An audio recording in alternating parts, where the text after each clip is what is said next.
Sorry student, हम लोग vector के लेक्चर नंबर 3 पे आ चुके हैं। और आप लोगों ने अगर इससे पहले हमारे जो 2 लेक्चर थे ना, वो अगर वेक्टर के नहीं देखे तो जाके डिस्क्रिप्शन में मैं लिंक दे रहा हूँ, ओपन करो, देखो, और फिर थर्ड वाला अगर आप देखोगे तो आपको बहुत अच्छा समझ में आएगा। तो आज हम लोग लेक्चर नंबर 3 में क्या पढ़ने वाले हैं? हम कंपोनेंट्स ऑफ वेक्टर पढ़ने वाले हैं। यानी कि अगर मैं बात करूँ हिंदी में तो हम पढ़ने वाले हैं वेक्टरों का वियोजन। अब इससे पहले मैंने आपको अगर याद होगा फर्स्ट लेक्चर में वेक्टर के इंट्रोडक्शन के बारे में बताया था कि कैसे हम लोग वेक्टर को शो करते हैं, वेक्टर क्या चीज़ होती है। उसके बाद मैंने वेक्टरों का एडिशन सिखाया और डिफरेंस सिखाया अपने लेक्चर नंबर 2 में। अब थर्ड लेक्चर में मैं आपको कंपोनेंट्स ऑफ वेक्टर पढ़ा रहा हूँ। तो पहले हेडिंग लगाते हैं, फिर बताते हैं हम लोग। ठीक है, पता ही आप लोगों को वेक्टर पढ़ा रहे हैं हम लोग यहाँ पे, और इसमें हम लोग आज पढ़ रहे हैं कंपोनेंट्स ऑफ अ वेक्टर, यानी कि वेक्टरों का वियोजन। ठीक है, वेक्टरों का वियोजन यहाँ पे लिख देता हूँ मैं। तो अब कंपोनेंट्स ऑफ अ वेक्टर यानी कि वियोजन क्या चीज होती है? वियोजन का मतलब होता है या कंपोनेंट्स का मतलब होता है भैया किसी चीज के टुकड़े। ठीक है, यानी कि अगर मैं बोलूँ आप लोगों से कि आपके पास एक बड़ी सी कोई ईंट है, ठीक है, आपके पास बड़ी सी ईंट है और आपने इसको एक ऐसे हाथ मारा, ठीक है, और जैसे ही आप एक हाथ मारेंगे, जैसे देखते हो लोग जितने भी जो चैंपियन लोग होते हैं जूडो कराटे वाले, वो एक हाथ मार के तोड़ देते हैं। तो वैसे ही मान लो 1% के आपके पास पावर आ गई, ठीक है, तो अगर वो पावर आ गई तो आप क्या करोगे? आप तो ईंटें पटाख से तोड़ना स्टार्ट कर दोगे। तो जैसे एक हाथ मारा और एक हाथ मार दी, इससे कंपोनेंट हो गया, यानी कि अब ये 2 हिस्सों में बढ़ गया। ठीक है, तो ये हम बोलेंगे कि इसके कंपोनेंट है, इस पूरे एक के कंपोनेंट हो गए, यानी कि इसके पार्ट हो गए, हमने वियोजित कर दिया एक तरीके से। तो बस सेम यही चीज कुछ वेक्टर के साथ भी हो रही है यहाँ पे। असल में पूरा वेक्टर जो है उसको हम उसके 2 भागों में बांट देंगे, 2 या 3 भागों में, तो वही उसके कंपोनेंट्स होंगे। अब ये हम यूज क्यों कर रहे हैं? देखो, अभी तक मैंने जो आपको एडिशन ऑफ वेक्टर सिखाया, यानी कि वेक्टरों का जो जोड़ना था, वहां में हमें दोनों वेक्टर ऐसे थे जिसमें हम लोग ये कह सकते हैं कि हम ट्राइंगल लॉ लगा रहे थे, यानी कि ट्राइंगल राइट ट्राइंगल के नियम का यूज कर रहे थे, लॉ के यूज कर रहे थे। देन इसके बाद हम लोग जो वेक्टर गिवन थे हमें, वो मोस्टली परपेंडिकुलर थे टू ईच अदर, यानी कि दोनों ही वेक्टर परपेंडिकुलर थे। बट ऐसा हर बार थोड़ी होगा ना, हर बार ऐसा थोड़ी होगा कि आपको जो वेक्टर है वो परपेंडिकुलर दिए जाए। भैया वेक्टर से वो किसी भी डायरेक्शन में हो सकते हैं। एक अगर आपको मैं बोलूँ इस तरीके से है, देन दूसरा उसके बाद वेक्टर ऐसा भी हो सकता है। तो क्या इनके बीच में एंगल 90 बन रहा है? ऑब्वियस सी बात है, कभी नहीं बन सकता ना। तो अब हमारे पास वेक्टरों का वियोजन इसलिए हम लोग यूज कर रहे हैं क्योंकि एक ऐसा जनरल मेथड चाहिए हमें जो किन्हीं भी वेक्टरों को ऐड कर सके। आई बात समझ में? तो to add every kind of vector, ठीक है, we need a general method. This method is known as component of a vector, यानी कि वेक्टर का वियोजन। तो एक ऐसा नियम लेके आए जो भैया किसी भी तरीके के वेक्टर को जोड़ सके, तो वो ये कंपोनेंट ऑफ वेक्टर। और how to find component of a vector? तो बहुत सिंपल है, ठीक है, अगर हमें किसी भी वेक्टर का कंपोनेंट मानना होता है, देन हम उसको कार्टेशियन जो हमारा कार्टेशियन सिस्टम होता है, वहां पे हम लोग उस वेक्टर के x and y z component देखते हैं। क्या बोलना चाह रहा हूँ? देखो, सपोज ये हमारा एक्स और वाई कार्टेशियन सिस्टम है, कोऑर्डिनेट है, ठीक है, coordinate system x and y. तो अब यहाँ पे एक वेक्टर मैं कंसीडर कर लेता हूँ। हमारे पास एक वेक्टर मान लो ए वेक्टर है, ठीक है, कुछ इस तरीके से, दिस इज ए वेक्टर। अब ये ए वेक्टर है, ठीक है, ये एक्स एक्सिस है हमारे पास, एक्स अक्ष, और ये हमारे पास वाई एक्सिस है जिसको मैं वाई अक्ष भी हम लोग बोलते हैं। तो सबसे पहले अगर मुझे कंपोनेंट फाइंड करने हैं किसी वेक्टर के, तो मेरे को उस वेक्टर के कार्टेशियन कोऑर्डिनेट सिस्टम में उस वेक्टर को लेके आना पड़ेगा, जो कि मैं यहाँ पे लेके आ चुका हूँ। देन उसके बाद हम क्या करेंगे? यहाँ से मैं एक परपेंडिकुलर एक्स एक्सिस पे गिरा रहा हूँ, ठीक है। अब मैं इस पे परपेंडिकुलर गिरा रहा हूँ एक्स एक्सिस पे, तो इतनी चीज को मैंने क्या कर दिया? डार्क कर दिया, यानी कि ये लेंथ हो गई एक्स एक्सिस में, ठीक है। अभी बता दूंगी, ऐसी वाई एक्सिस पे जब एक परपेंडिकुलर गिरा दूंगी, यहाँ से ये ए वेक्टर है और ये भी हमने वाई एक्सिस पे परपेंडिकुलर क्या कर दिया? गिरा दिया। इसको मैंने यहाँ पे क्या कहते हैं? वैसे देखो कोई वेक्टर नहीं है तो मैं यहाँ तक ही दिखाऊंगा। This is a x. इस ए वेक्टर के पे जो पैरेलल डिस्टेंस आई है, ठीक है, यहाँ को जो लेंथ है वो हमारा ax है और जो y एक्सिस पे जो लेंथ है वो ay है। मतलब क्या करा मैंने, a वेक्टर लिया, अब इस a वेक्टर का x एक्सिस के पैरेलल क्या डिस्टेंस है यानी कि क्या लेंथ है उसको ax बोल दिया। देन इस a वेक्टर का y एक्सिस के पैरेलल क्या लेंथ है या क्या डिस्टेंस है उसको ay बोल दिया। तो ये a वेक्टर x में कितनी डिस्टेंस कवर कर रहा है, देन y में कितनी डिस्टेंस कवर कर रहा है, तो ये दोनों जो डिस्टेंस है ये ऐड होके इस पूरे एक a वेक्टर को क्या करेगी होगी, क्रिएट कर देंगे। तो आई बात समझ में, तो यही इसके कंपोनेंट होते हैं, ax and ay are the components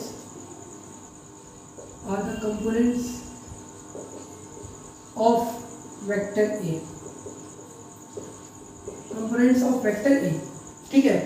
तो ये आपको समझ में आया, ax and ay are the components of vector a, और रियलिटी में ax है क्या, इस a वेक्टर का एक पैरेलल डिस्टेंस है x एक्सिस में, और ay क्या है, इस a वेक्टर का y एक्सिस में पैरेलल डिस्टेंस है, ठीक है। दोनों को अगर मैं क्रिएट करूंगा तो ये वेक्टर को बना देंगे, और ये ax एंड ay हमारे कंपोनेंट्स कहलाते हैं वेक्टर के, ठीक है। तो ये हमने क्या करा, हमने जानबूझ के देखा कि ये a वेक्टर, अगर मैं नॉर्मली हम 2D 3D की बात करते हैं मोस्टली, तो अभी हम 2D वाली चीज़ें सीख रहे हैं, तो 2D के अंदर अगर मैं एक वेक्टर ले रहा हूँ यहाँ पे, ठीक है, तो आपको पता होगा ना यार ये x और y में कितनी जगह कवर कर रहा है, तो उनसे ही मिलके ये पूरा एक वेक्टर बना होगा, तो ये हमारा कंपोनेंट कहलाता है, यानी कि वियोजित कर दिया हमने इसके कर्व x अक्ष पे और y अक्ष पे। अब ax एंड ay ये आपको पहली बात तो समझ में आ गई, कंपोनेंट्स है, ठीक है। और कंपोनेंट्स हमारी ये हो तो गए, लेकिन ये क्या सही में वेक्टर है, तो नहीं, ax ay are not treat as a vector, ठीक है, ट्रीटेड एज ए वेक्टर, इसको ऐसे करना, यानी कि ax और ay हमारे कंपोनेंट है, तो क्या ये भी वेक्टर के तरीके से ट्रीट करे जाएंगे, नहीं ये वेक्टर नहीं है। ध्यान रखना है, मैंने इनको a vector y, a vector x, a vector y, क्या मैंने इनके ऊपर वेक्टर लगाया, नहीं, इसका मतलब ये वेक्टर नहीं है। अब कुछ स्टूडेंट क्या करते हैं, वो इसको भी कंपोनेंट है तो वेक्टर की पार्ट, इसको वेक्टर समझ लेते हैं, लेकिन ऐसा नहीं, आपको ऐसा नहीं है। तो अब एक चीज और देखनी है, हमेशा याद रखना, मान लो x एक्सिस है हमारे पास, ये x एक्सिस, अब ये a वेक्टर है, ठीक है, इसको आप a वेक्टर मान लो, जिसका हेड ये क्या देख रहे हो आप लोग, इसका हेड है वेक्टर का, ये हमारा कैप इसका। इस वेक्टर को मैं थोड़ा सा इधर देखो उठा रहा हूँ, जैसे ही मैं थोड़ा सा उठाऊंगा, ये देखो वेक्टर लिया, ठीक है, और इसको मैं थोड़ा सा उठा रहा हूँ ऊपर की तरफ, देन ये कोई ना कोई एंगल बनाएगा, यहाँ पे ये एंगल बनाएगा, इतना सा एंगल थीटा, देख रहे हो आप लोग, ठीक है। तो जब ये वेक्टर ए वेक्टर ऐसा था, इसको थीटा एंगल पर हमने उठाया, कुछ इस तरीके से कंडीशन आ गई, तो ये सारे कंपोनेंट्स में क्रिएट हो गया इसके, यानी कि x एक्सिस में कंपोनेंट एंड y एक्सिस में इधर जो कंपोनेंट है वो अलग अलग जाएंगे। इसका मतलब क्या होगा, यानी कि हम जब भी किसी नॉर्मल x एक्सिस में पड़े वेक्टर को थोड़ा सा थीटा एंगल पे उठा रहे हैं, देन कंपोनेंट्स हमारे निकल के आ रहे हैं। तो यहाँ पे मैं क्या बोलना चाहता हूँ, मतलब है अगर आपको कंपोनेंट फाइंड करने हैं किसी वेक्टर के, देन आपको किसी ना किसी एक रेफरेंस एक्सिस बोल दो या एक रेफरेंस लाइन बोल दो, वैसे एक्सिस बोला जाएगा, एक रेफरेंस पॉइंट या एक्सिस के थ्रू आपको रोटेट कराना पड़ेगा अपने वेक्टर में। क्या मतलब है इसका, मैं क्या बोलना चाह रहा हूँ, मीन्स यहाँ से मैंने रेफरेंस एक्सिस हमेशा पॉजिटिव एक्स एक्सिस ली है, ठीक है। तो आपको ध्यान रखना है theta is the angle between plus x axis and the vector, मतलब थीटा हमारा हमेशा याद रखना वो कोण है, मैं यहाँ से देखो दिखा दे रहा हूँ, थीटा हमारा हमेशा वो एंगल होता है जो हम प्लस एक्स एक्सिस से उस वेक्टर की तरफ नापते हैं। यहाँ भी बच्चे बहुत गड़बड़ी करते हैं, वो क्या करते हैं, वो थीटा को ऑलवेज नहीं मान के चलते कि वो प्लस एक्स एक्सिस से लिया जा रहा है, ठीक है, वो बस थीटा एंगल को मान के चलते हैं कि थीटा एंगल तो कहीं से भी ले लो, वेक्टर और एक्सिस के बीच बनने वाला एंगल, ठीक है। अब वो आपको घुमा भी सकता है, यहाँ पे मैं आपको ये क्यों बता रहा हूँ, तो ये आपके JEE advance JEE mains level से एक इंपॉर्टेंट चीज़ हो जाती है, आप चीज़ों को बहुत गहराई से नहीं समझ पाते, तो इसलिए मैं सारी चीज़ें क्लियर कर रहा हूँ, ठीक है। यहाँ पे जेई मेंस के लिए मैं चीज़ें पढ़ा रहा हूँ और आपके बोर्ड लेवल पर भी चीज़ें जा रही हैं, तो बिल्कुल क्लियर करते हुए चल रहे हैं हम लोग, तो एक लाइक तो बनता है अगर अच्छी वीडियो। तो theta is the angle between x axis and the vector. तो आप देख पा रहे हो, हमेशा याद रखना थीटा को हम ऑलवेज प्लस एक्स एक्सिस पे लेंगे। फिर अब ये ए एक्स एंड ए वाई कैसे फाइंड करेंगे, तो बहुत सिंपल है। अगर मैं इसको ट्राइंगल मान लूँ ओ ए एंड बी, तो राइट ट्राइंगल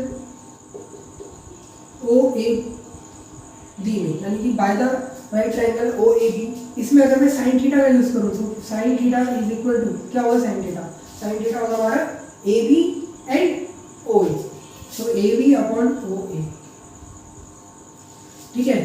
परपेंडिकुलर होगा और हाइपोटेन्यूज जो हमारी दिख रही है आपको पता ही है। सो ए बी हमारे पास क्या है, A B is A vector, sorry not a vector, A B is A Y. देखो यहाँ से यहाँ तक की डिस्टेंस है ए वाई यही बन जाएगी ना। So A B is A Y and O is A vector. So A vector इधर मल्टीप्लाई में चला जाएगा, तो ए वाई जो आएगा वो आएगा ए वेक्टर इंटू साइन थीटा। तो आपको ऑलवेज रिमेंबर, ये याद रखना चाहिए, याद रखेंगे आप लोग कि जो ए वाई कंपोनेंट है वो ए इंटू साइन थीटा से मिलता है। ऐसे ही अगर मैं इस राइट ट्राइंगल में फिर से इसमें मैं कॉस थीटा का यूज करूँ, तो कॉस थीटा जो होगा हमारा वो होता है बेस, जो कि होगा ओ बी, और फिर हाइपोटेन्यूज यानी कि हमारा A B, sorry O A. तो ए बी ओ बी जो है वो ए एक्स है इस बार, एंड ओ ए तो ए वेक्टर है कॉस थीटा, तो A sorry A X is equal to क्या आ जाएगा, ए वेक्टर कॉस थीटा। तो हमेशा आपको याद रखना है जो ए एक्स है वो ए कॉस थीटा से हमें मिलेगा, और ए वाई जो है वो ए साइन थीटा से मिलेगा। जब आप इन दोनों को ऐड करोगे, ठीक है, देखना आपके पास हमेशा आंसर क्या आएगा, A square X A square Y is equal to A vector के फॉर्म में आएगा, ठीक है। तो ये कंपोनेंट्स ऑफ वेक्टर हमें मिले। अब मैं कंपोनेंट्स ऑफ वेक्टर का यूज करके आपको अगले लेक्चर में दिखाऊंगा किस तरीके से हम how to find vector magnitude and vector direction, ठीक है। So student, components of vector यहाँ पे हमने फाइंड कर लिए A X and A Y. अब हम इसकी मदद से किस तरीके से डायरेक्शन और मैग्नीट्यूड फाइंड करेंगे किसी वेक्टर का, वो हम चेक करते हैं। ये आप लोग चेक कर लीजिए एक बार, ए एक्स एंड ए वाई मैंने किस तरीके से फाइंड था, ठीक है। अब फटाफट से हम लोग एक चीज़ और देख लेते हैं, एक चीज़ और मैं देखता हूँ आपको। मैं आपको ये थीटा के बारे में थोड़ा एक दो चीज़ और बताना चाहता हूँ। तो यहाँ तक आपको समझ में आ गया ए एक्स एंड ए वाई कैसे फाइंड करेंगे। अब अगर मान लीजिए हम वेक्टर को थोड़ा सा चेंज कर दें, मीन्स क्या होना चाह रहा हूँ, अभी मैंने बोला आपको कि वेक्टर, ये चीज़ आपको नोट कर ली होगी आप लोगों ने, ठीक है। What is mean by changing the vector, ठीक है। अगर डायरेक्शन चेंज हो जाए, मीन्स इस बार जो वेक्टर है वो हमारा कुछ हमें इस फॉर्म में गिवन कर दिया, इस तरीके से। दिस इज, मैं इस बार इसको बी वेक्टर बोल देता हूँ, ये बी वेक्टर है, और आपको फाइंड करना है हमें वही जो अभी मैंने बोला B X and B Y, यानी कि इसका एक्स एंड वाई कंपोनेंट। तो कैसे फाइंड करोगे आप लोग, ठीक है। और एक और चीज़ ध्यान में रख लो, एंगल जो दिया है वो इस बार दिया है, चलो ये वाला एंगल रख लेते हैं, ठीक है, ये वाला एंगल रख लिया, आई बात समझ। तो ये एंगल आप लोगों को गिवन कर दिया है। अब बताओ कैसे फाइंड करोगे, ठीक है, कैसे फाइंड करोगे। बी एक्स का इस बार भी वही तरीके से दिया जाएगा, बताओ कैसे फाइंड करोगे। तो इसमें आप लोगों को वही थीटा वाली चीज़ याद रखनी है। क्या याद रखना है आपको, आपको पता है B X equal to normally क्या होगा, B vector cos theta and B Y equal to B vector sine theta. ये फॉर्मूला आपको याद हो जाना चाहिए। But here in this formula you can see that the theta is the angle between positive, यानी कि plus x axis to the vector, between the plus x axis and the vector. But here you can see that theta is not between plus x axis and vector, ठीक है। यहाँ पे जो theta है वो हमें क्या गिवन, किस तरीके से गिवन है, वो हमें दिया हुआ है माइनस एक्स एक्सिस, यानी कि अगर मैं इसको आगे बढ़ाऊँ तो यहाँ पर पॉजिटिव ऊपर प्लस होता है, देन आपके पास यहाँ से होगा। तो आपको एंगल चाहिए, ये वाला एंगल, देखो ये वाला एंगल चाहिए जिसको मैंने डबल कर दिया। We have to find this type, sorry मैंने बिल्कुल क्या कर दिया, चीज बिल्कुल गंदा कर दिया ना। तो अब देखो ये आपको गिवन है, आपको गिवन है ये, और आपको चाहिए होता है हमेशा एंगल, मैं इसको जानबूझ के बढ़ा रहा हूँ, आपको एंगल चाहिए होता है ये वाला एंगल चाहिए होता है, ठीक है। ये बड़ा सा एंगल जो प्लस एक्स एक्सिस से वहाँ वेक्टर तक जा रहा है। तो आपको ये हमेशा याद रखना है कि आपको ये वेक्टर चाहिए और ये वेक्टर आपको सॉरी थीटा एंगल चाहिए, ये आप फाइंड करेंगे, आपको न्यूमेरिकल में कोई ना कोई वैल्यू देगा। तो अब यहाँ पे मैं क्या करूँ, अब ये आपको देखना है कौन से क्वाड्रेंट के अंदर है। This is in third quadrant, ये आपका थर्ड क्वाड्रेंट में ना वेक्टर। देखो पहला, फर्स्ट, सेकंड, थर्ड, फोर्थ, ये होता है ना, मैथ में पढ़ के आए हो। ये फर्स्ट क्वाड्रेंट, ये सेकंड, ये थर्ड एंड ये फोर्थ। तो अब ये थर्ड क्वाड्रेंट में है, तो थर्ड क्वाड्रेंट में हमारा cos थीटा कैसा होता है। आओ स्कूल तक चले, ये भी अगर आपको याद होगा, ठीक है, याद करने की ट्रिक है। All positive, sine and cosec positive, tan and cot, cos और सेक पॉजिटिव। तो ये हम लोग को याद करने की ट्रिक होती है। तो यहाँ पे टेन और कॉट ही पॉजिटिव होगा, उसके बाद ये हमारा नेगेटिव होगा। तो मैं यहाँ पे B vector into cos minus theta लिख सकता हूँ, ठीक है। माइनस थीटा मैंने क्यों लिखा, क्योंकि थर्ड क्वाड्रेंट में है, थर्ड क्वाड्रेंट में है तो कॉस थीटा हमारा नेगेटिव होगा और हमें एंगल चाहिए होता है यहाँ से यहाँ, इसलिए हम ये सब कर रहे हैं, ठीक है। पहली बात समझ में आई। तो अब यहाँ तो कोई इफेक्ट नहीं पड़ेगा because cos minus theta is cos theta होता है, बट यहाँ इफेक्ट पड़ जाएगा, ठीक है, क्योंकि साइन थीटा नेगेटिव होगा। तो मैं ऐसे लिखूंगा B sine minus theta, but यहाँ पे ये माइनस का बी वेक्टर साइन थीटा है। तो आपको अब ये चीज़ें बहुत क्लियर हो गई होंगी कि किस तरीके से कंपोनेंट्स ऑफ वेक्टर में आपको वो घुमा सकता है। आपको थीटा पता होना चाहिए कि भाई कहाँ से लेना है। तो यहाँ तक क्लियर हुआ आप लोगों को। तो इसके बाद मैं फटाफट से आपको बताता हूँ कैसे हम लोग फाइंड करते हैं magnitude and the direction of any vector by the components of vector, vector के वियोजन से। ये समझ में आ गया, बता दें। तो देखो मेरे पास जो फॉर्मूला आया अभी तक वो आया A X is equal to A vector sine theta, then A Y is equal to A vector cos theta. Sorry उल्टा कर दिया मैंने, ये कॉस थीटा होगा एंड ये साइन थीटा होगा। गर्मी में दिमाग चल जाता है, ठीक है। दिमाग क्यों चल रहा है, क्योंकि तो गर्मी बहुत हो रही है और ऊपर से मैंने आपको बताया कि भैया हमारा जो पंखा है ये मैं बिल्कुल बहुत स्लो पॉइंट पे चलाता हूँ क्योंकि आवाज़ फिर सही नहीं आ पाती। तो इसीलिए गर्मी देखो पसीना पसीना कितना हो रहा है, फेस पे मेरा बहुत पसीना है। तो आपको करना कुछ नहीं है, बस वीडियो अगर अच्छी लगे तो लाइक कर देना, बाकी कोई टेंशन नहीं करनी, ठीक है। कमेंट करते रहो अगर आपको ऐसी सीरीज चाहिए तो, ठीक है। जितना भी होगा जैसा भी होगा मैं पूरा प्रॉपर लेवल से पढ़ाऊंगा आप लोगों को, बस आपको ध्यान से देखनी है वीडियो को और पढ़ाई कर जाओ बस, ठीक है।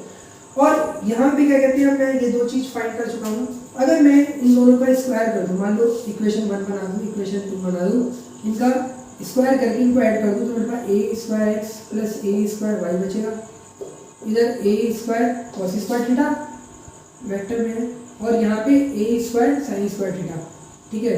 दोनों साइन कॉस कॉमन आ जाएंगे तो अपने पास मात्र ए स्क्वायर बचेगा, यानी कि मैं बोल सकता हूँ ए ये बचेगा।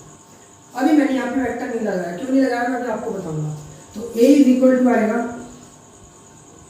ए square X plus A square Y, ठीक है। तो इस तरीके से हम मैग्नीट्यूड फाइंड कर सकते हैं by the use of components of vector. आपको ए square X A square Y पता होगा, आप उसका मैग्नीट्यूड फाइंड कर सकते हो। अब डायरेक्शन कैसे फाइंड करना है तो वो भी सिंपल है, इन दोनों वेक्टरों को डिवाइड कर दूँ तो टेन थीटा जो आएगा, मैंने इन दोनों को डिवाइड कर दिया इक्वेशन 2 को 1 से, तो A sine theta upon A cos theta, A से कैंसिल तो अपने पास आएगा A Y upon A X, then theta is equal to tan inverse A Y upon A X, ठीक है। तो ये आप लोगों को याद रखना है। अब देखो एक चीज और, मान लो इमेजिन करो आपको कोई न्यूमेरिकल वैल्यू गिवन कर दी ए वाई एंड ए एक्स की, ठीक है, गिवन कर दी न्यूमेरिकल वैल्यू। अब जब भी आप इस फॉर्मूले का यूज करोगे तो आपको थीटा की दो वैल्यू मिल सकती है। मान लो इमेजिन करो 270 मिल रही है और एक थीटा जो आपको प्लस 50 मिल रहा है, ऐसे समझ लो। तो इनमें से कौन सी डायरेक्शन में वेक्टर है भाई, अगर आप कैलकुलेटर देखोगे, कभी यूज़ करना साइंटिफिक कैलकुलेटर या कोई भी कैलकुलेटर, उसमें tan इनवर्स इनकी कोई भी वैल्यू रखो, उसमें आपको थीटा की दो वैल्यू गिवन करवा देगा वो, ठीक है। थीटा इतने डिग्री भी हो सकता है, इतना भी। तो भैया अगर हम देखें तो फिर ये तो दिक्कत वाली बात हो जाएगी। क्यों होगी दिक्कत वाली बात, अगर मैं 50 डिग्री मान रहा हूँ तो मेरे वेक्टर की डायरेक्शन कुछ और होगी, 270 मान रहा हूँ तो मेरे वेक्टर की डायरेक्शन कुछ और होगी, तो मैं मानूँ क्या भाई। तो इसमें आपको हमेशा याद रखना है कि आपको ये क्या याद रखना है कि जो आपका वेक्टर है वो हमेशा पॉजिटिव एक्स एक्सिस से लिया जा रहा है थीटा एंगल में। तो जो आप लोगों का वेक्टर होगा उसमें आपको हमेशा कम वैल्यू फाइंड करनी है, यानी कि इसमें कम वैल्यू क्या होगी वो देखनी है।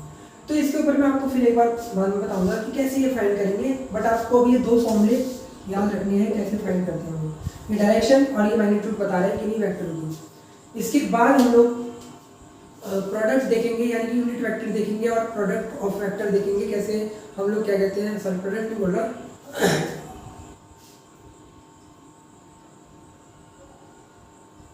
तो स्टूडेंट यहाँ तक आप लोगों को समझ में आ गया होगा। थीटा के ऊपर मैं अभी और आगे बात करूंगा, अभी आपको इस वीडियो में लंबी खींच जाएगी।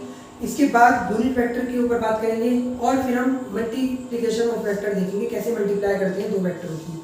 तो वो मल्टीप्लाई जो है वो इतनी आसान नहीं है, आसान तो मतलब वो एक वीडियो में पूरी कवर नहीं हो पाएगी। दो तरीके से मल्टीप्लाई करते हैं, एक स्केलर और एक वेक्टर, तो वो हम आपको जब वीडियो बनेगी तब क्लियर करेंगे। ये वीडियो अगर अच्छी लगी तो एक लाइक कर देना और इससे पहले की वीडियो जरूर देखना, तभी आपको ये चीज़ें क्लियर होंगी बहुत अच्छे करके। अगर आपने हमारा टेलीग्राम ग्रुप ज्वाइन नहीं करा है तो मैं लिंक दे दूंगा, वो भी ज्वाइन कर लेना, बाकी आपको किसी भी पुरानी वीडियो पे मिल जाएगा। तो thank you for watching this, देखते रहो चैनल।